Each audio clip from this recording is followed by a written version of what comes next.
Magbabawalan ng manghuli at maniket ang traffic enforcers ng mga LGU sa Metro Manila. Alinsunod yan sa utos ng Korte Suprema.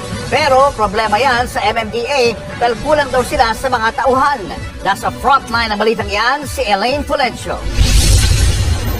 Bilang na raw ang araw na pwedeng maniket at manguha ng lisensya ng traffic violators ang mga local traffic enforcers sa Metro Manila. Ipinawalang bisa na ng Korte Suprema ang ordinansa ng 15 LGU sa NCR na nagbibigay sa kanila ng kapangyarihang mag-issue ng Ordinance Violation Receipts o OVR.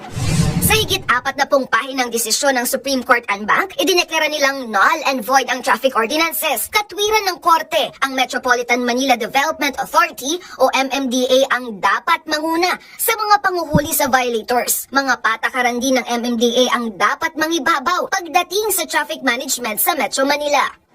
Taong 2006 pa pinitisyon ng ilang tsuper at operator ang ticketing system ng mga LGU. Ang desisyong yan ay pagbaliktad sa naunang magkahiwalay na desisyon ng Court of Appeals noong 2012 at 2013. Doon kinikilala na legal at constitutional ang LGU ordinances. Bukod naman dyan, nakasaad din sa resolusyon ng Korte Suprema na mas makakabuti kung ipatupad na lang ang single ticketing system ng MMDA sa panguhuli ng mga motorista. Kabubuo lang nito noong 2023 na nagtatakda ng iisang halaga ng multa at listahan ng violation sa buong Metro Manila. Pag-aaralan muna ng MMDA ang desisyon ng Korte Suprema, lalo't pwede pa raw itong iapila ng mga lokal na pamahalaan.